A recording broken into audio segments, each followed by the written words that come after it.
আসসালামু আলাইকুম। Hello everyone, কেমন আছেন সবাই? আশা করি ভালো আছেন। আমিও আল্লাহর রহমতে ভালো আছি। আবারও চলে আসলাম একটা নতুন ভিডিও নিয়ে। দেখুন কত বড় বড় চিংড়ি মাছ আনা হয়েছে, এগুলো রান্না করব, তো আপনাদের সাথে একটু শেয়ার করব। তো দেখুন প্রথমে চিংড়ি মাছগুলো ভালোভাবে কেটে নিচ্ছি, কত সুন্দর করে কেটে নিচ্ছি, আপনারা দেখতেই পাচ্ছেন। আর কারা চিংড়ি মাছ বেশি পছন্দ করেন অবশ্যই কমেন্টে বলবেন। তো দেখুন চিংড়ি মাছগুলো কেটে ভালো করে ধুয়ে নিয়েছি। এখন একটু লবণ, একটু হলুদের গুঁড়া দিয়ে ভালোভাবে মাখিয়ে নিব।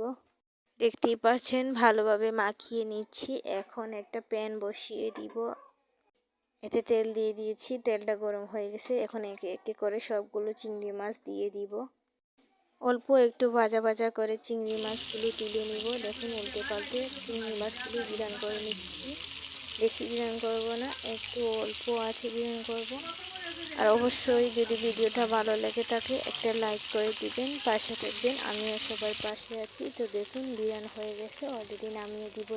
এখন আমার চিংড়ি মাছ ভাজা হয়ে গেছে। এখন একটা কড়াই বসিয়ে দিয়েছি, পরিমাণ মতো তেল দিয়েছি। তেলটা গরম হয়ে গেলে একটু রসুন বাটা দিয়ে দিব, পেঁয়াজ বাটা দিয়ে দিব। অল্প করে রসুন দিয়েছি, তা না হলে তো গন্ধ করবে, তাই অল্প করে একটু রসুন দিয়েছি। আর পেঁয়াজ কুচিটা একটু গলিয়ে দিয়েছি। এখন লবণ দিয়ে দিয়েছি, একটু হলুদের গুঁড়া দিয়ে দিয়েছি, এখন মরিচের গুঁড়া দিয়ে দিয়েছি। মরিচের ঝালটা একটু পরিমাণে বেশি হবে, তাই একটু বেশি দিলাম। এখন এখানে একটু বাখরের গুঁড়া দিয়ে দিলাম। সবগুলো দিয়ে এখন ভালোভাবে নাড়াচাড়া করে একটু ভাজা ভাজা করে নিব। এখানে সামান্য একটু পানি দিছি মশলাটা বিরান হওয়ার জন্য। মশলাটা বিরান হয়ে গেলে শুকনো শুকনো হয়ে যাবে। আর বেশি পানিও দিব না, কম পানিও দিব না, যাতে বিরান হয়ে যায়। তার পর্যায়ে দিয়ে দিয়েছি দেখুন চিংড়ি মাছগুলো দিয়ে ভালো করে নাড়াচাড়া করে একটু কষিয়ে নিব।